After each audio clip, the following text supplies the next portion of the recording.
Bienvenue sur cette vidéo YouTube qui est la première d'une série de vidéos dans laquelle on va créer ensemble une application. Je tiens d'abord à dire que cette application, je rêve de la créer depuis très longtemps. À vrai dire, c'est cette idée d'application qui m'a donné envie d'apprendre à coder. Mais je n'ai jamais eu l'occasion de la créer parce que au début, quand j'ai voulu le faire, je n'avais pas les compétences pour. Donc je vais pouvoir enfin créer ce projet. Cette application sera la troisième que j'aurai créée et publiée sur l'App Store. La toute première, c'était celle-ci, Affirmia, qui est un gestionnaire d'affirmations positive. Donc c'est un concept du développement personnel qui consiste à répéter des phrases encore et encore en boucle afin de changer qui on pense être concrètement. Par exemple, si vous répétez la phrase je suis sportif des milliers de fois, eh bien au bout d'un moment, même si c'est pas le cas à la base, vous allez commencer par vous considérer comme tel et donc ça sera plus facile de faire du sport. Et donc j'ai créé cette première application dans le but d'aider cette pratique des affirmations positives. Lien en description si ça vous intéresse. Donc ça c'était mon premier projet, il n'est pas parfait, il faut que je prenne le temps de le mettre à jour encore, mais au moins c'est fonctionnel et moi je m'en sers tous les jours personnellement. Et donc ensuite après cette application là j'en ai créé une deuxième. Il s'agit de Lightscape,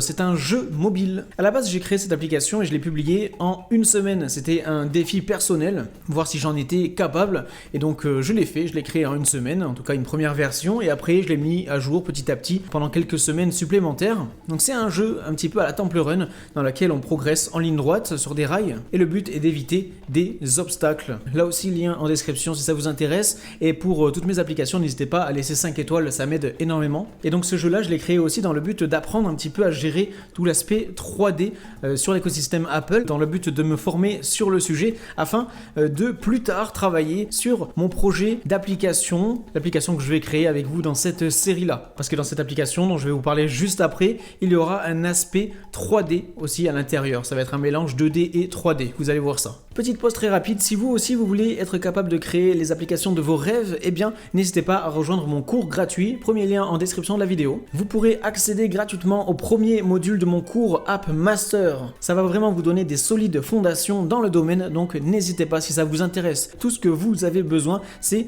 d'un Mac pour pouvoir suivre le cours. Allez, on reprend la vidéo. Et donc maintenant qu'on a fait un petit peu l'historique de ce que j'ai pu créer jusque là, en tout cas ce qui concerne le côté public, j'ai créé des dizaines d'applications en privé pour mon usage personnel, mais voilà, ça c'est les deux que j'ai publiés sur l'App Store à ce jour. Et donc maintenant tout cela dit, on va pouvoir rentrer dans le détail de ce nouveau projet. Le nom du projet est Habituland. Ça ne sera pas forcément le nom de l'application finale, c'est juste histoire d'avoir un nom sur lequel travailler. Et il va s'agir d'un gestionnaire d'habitudes, mais avec une petite particularité supplémentaire pour me différencier de toute la concurrence. Un gestionnaire d'habitudes, ça va permettre, pour ceux qui ne connaissent pas, de pratiquer des activités régulières et d'avoir un suivi là-dessus. Par exemple, tous les matins, imaginons que j'ai envie de méditer ainsi que faire du sport, eh bien je vais rentrer ces deux habitudes-là dans mon application et du coup tous les jours j'aurai cette liste de choses à faire et j'aurai juste à les valider. Et donc ça c'est ce qui est présent dans toutes les applications du genre, mais moi j'ai envie de me différencier un petit peu de tout ça en ajoutant un petit truc en 3D du coup, comme je vous le disais un petit peu plus tôt. Je vous montre mon écran et donc là j'ai fait ce qu'on appelle un petit wireframe très rapide histoire de vous expliquer un petit peu tout ça. L'application va se diviser en deux parties. On a la partie supérieure au-dessus de la souris et ainsi que la partie inférieure en dessous de la souris. La partie inférieure, c'est le gestionnaire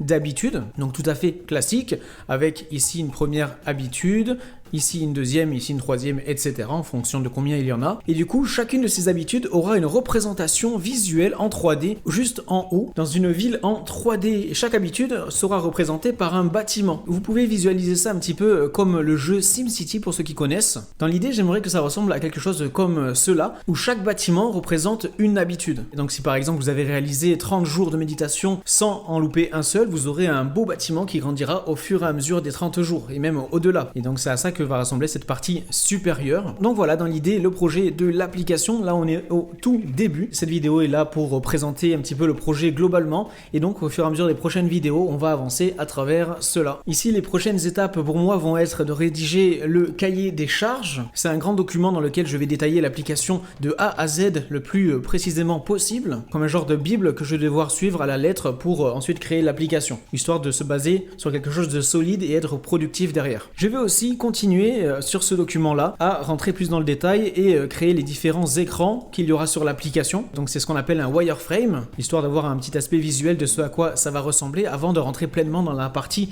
création, dans la partie code pur et dur. Donc dans les prochaines vidéos, le but va être de travailler sur cette application et notamment sur ce qu'on appelle le PMV, le produit minimum viable, donc une version de l'application ultra simple qui se concentre sur l'essentiel. Donc un gestionnaire d'habitudes avec une simple représentation graphique de ces différentes habitudes. Vraiment pas très détaillé, le but ça va être de faire fonctionner tout ça et après au fur et à mesure des mises à jour, ça va s'améliorer petit à petit. Et du coup ça y est, tout est dit, je vous retrouve dans la prochaine vidéo pour vous montrer l'avancement de tout ça. Allez, salut!